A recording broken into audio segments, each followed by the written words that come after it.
The wind howls ominously. Inside, revealing the Lutz family. George, 30s, strong-willed, Kathleen, 30s, nurturing, and their 3 children. Missy, 5, Amy, 8, and Corey, 10. They're unpacking boxes, their laughter echoing off the walls. Kathleen, this place has character. Just think of all the memories we'll make here. George, yeah, character. He glances around, a shadow of unease crossing his face. The family sits down for dinner. As they eat, the camera lingers on an old, dusty mirror hanging on the wall. A shadow flits across it, unnoticed by the family. Corey, can we get a dog, Mom? Kathleen, maybe once we settle in. George looks at the mirror, an unsettling feeling gnawing at him. He shakes it off, turning back to his family. Kathleen is cleaning up after dinner. She feels a chill and glances toward the hallway. Kathleen, did anyone leave the door open? She checks the back door, finding it locked. She shakes her head, dismissing the feeling. Missy is tucked in bed, clutching a stuffed animal. She glances at the window, her eyes widening as she sees a figure in the shadows outside. The figure vanishes. She pulls the blanket over her head. George sits alone, staring into the fire.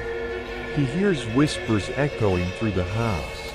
He shakes his head, trying to clear his thoughts. George, it's just the wind. Suddenly, the temperature drops. He sees his breath. A chilling laugh echoes through the room. George as he reluctantly heads to the basement. The lights flicker ominously.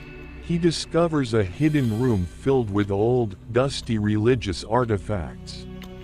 An oppressive darkness hangs in the air. He feels a cold breeze and hears the faint sound of chanting. George, what the hell is this? He backs away, shaken, as the door slams shut behind him. Panic sets in. The family is gathered. George looks troubled as Kathleen tries to maintain a cheerful atmosphere. Kathleen, let's play a game.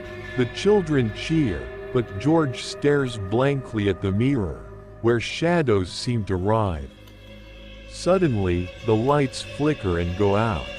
Kathleen rushes to find candles. She passes the mirror again, and for a split second, she sees a ghostly figure behind her. She turns, but it's gone. Kathleen, George? No response. She moves cautiously toward the children's room. Missy sits up, eyes wide with fear. Missy, Mommy, I don't like it here. There's someone in the closet. Kathleen's heart races as she slowly approaches the closet, opening the door to reveal nothing but darkness. George is pacing, filled with dread. He finds a box of old letters from the previous owner, detailing disturbing experiences. He reads a line aloud. George, get out. They want you to stay. The wind howls outside, and he hears faint whispers calling his name. Kathleen is preparing dinner when she feels a cold hand grip her shoulder. She turns, but there's no one there. The atmosphere thickens, and she feels a presence looming. Kathleen, this isn't right. The children are asleep. The camera lingers on Missy, who suddenly sits up, her eyes wide and glazed over. Missy, they want to play, Mommy. Kathleen rushes in, terrified. The family is gathered, visibly shaken. George clutches the letters tightly, his face pale. George, we need to leave. This house is evil. Suddenly, the room shakes. The windows explode inward, and shadows swirl violently around them. The family screams. The Lutz family flees from the house, panicking. They run to their car, the darkness behind them pulsating with rage. As they drive away, the camera pans back to the house, where the lights flicker and a sinister laughter echoes into the night. The imposing structure of Moundsville Penitentiary looms against a gray sky. The stone facade is weathered, hinting at a dark history. Sarah, a young journalist in her late 20s, approaches the gates, notebook in hand. Sarah, this is it. Time to uncover the truth. She steps inside, a chill running down her spine as she takes in the heavy air, thick with the scent of decay. Sarah sits across from a guard, who shifts nervously in his seat. Guard, you hear things in here, doors slamming, voices in the halls. Some say it's the spirits of the lost. Sarah, just stories, right? The guard looks at her seriously, then nods slowly. Sarah wanders through dimly lit corridors, the sound of her footsteps echoing. She pauses, hearing a faint whisper. Sarah, hello? Is anyone there? No response. The whisper fades. She shakes her head, pushing forward.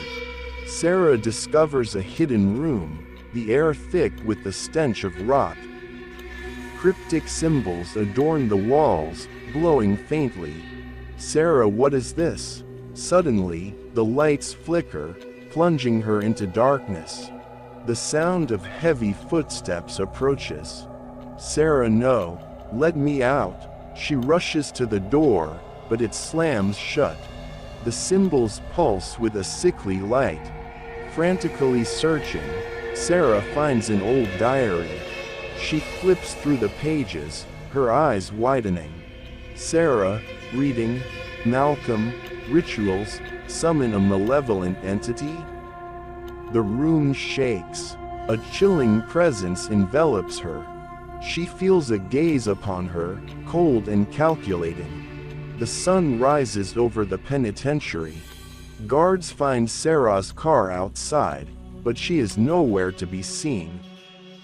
Guard 2, whispering to another guard, another one. Just like the journalist before. They exchange worried glances, the rumors growing. A group of paranormal investigators enters the prison, armed with cameras and equipment. They exchange excited yet nervous looks. Lead investigator, this is it. We might uncover what happened to Sarah. As they explore, they come across the same hidden room. The investigators gasp at the pulsing symbols. The air is thick with decay. They set up their equipment. Investigator 1, look at that. They find an old recording device. Curious, they press play. Sarah, the shadows are coming. The shadows are coming. The investigators freeze, fear washing over them. As they try to leave, they hear whispers echoing through the halls. Investigator 2, we need to get out of here. Shadows flicker at the edges of their vision, closing in around them. The investigators burst out of the prison, gasping for air. They look back, the building looming ominously. Lead investigator, did we just unleash something? As they drive away, the shadows seem to ripple in the darkness, watching them leave. Revealing the still glowing symbols. A chilling whisper echoes. Whisper, join us, join us. Papers are strewn everywhere, filled with typed notes and handwritten rants. The only light comes from a flickering lantern. A solitary figure, Ted, 40s, unkempt, intense, sits at a table, deep in thought. He scribbles furiously. The sound of his pen scratching against the paper echoes in the silence. The walls are plastered with newspaper clippings about technology and societal collapse. Ted, they're blind to it, all of them. Outside, the wind howls through the trees, creating an unsettling atmosphere. A faint sound of footsteps approaches the cabin. Ted hears the footsteps and looks up, eyes wide. He stands slowly, creeping towards the window. He peers out into the darkness, heart racing. Ted, who's there? Silence. He grips the edge of the table, knuckles white. Hiker, 30s, lost, stumbling through the woods, flashlight flickering. He approaches the cabin, weary and unaware. The door creaks open, startling Ted.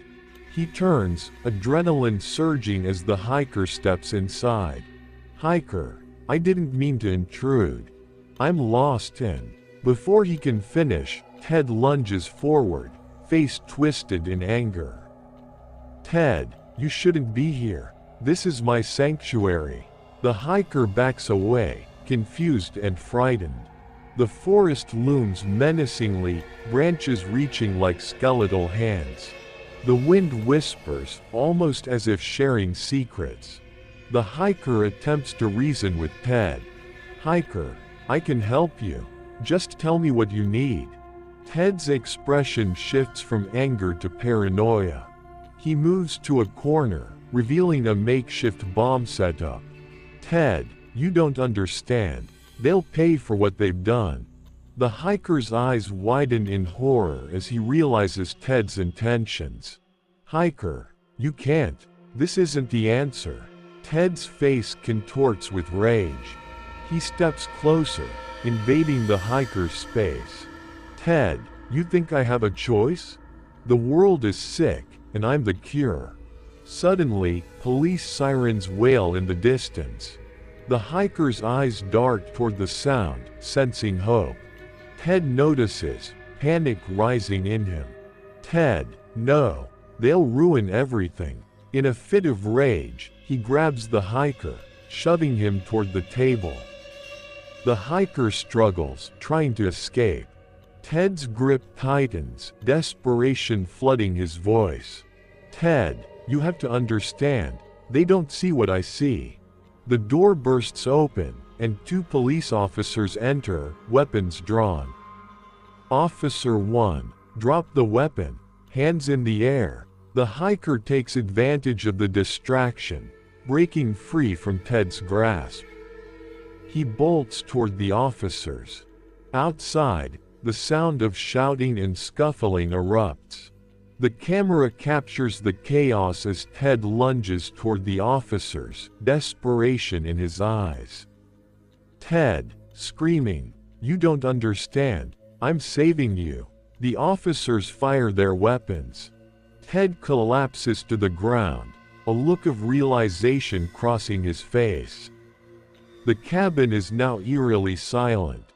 Papers flutter in the breeze, the lantern flickers. Remnants of Ted's life, notes, bombs, and the shattered remains of his beliefs. Outside, the sound of the forest returns, quiet but heavy, as if mourning the lost mind within.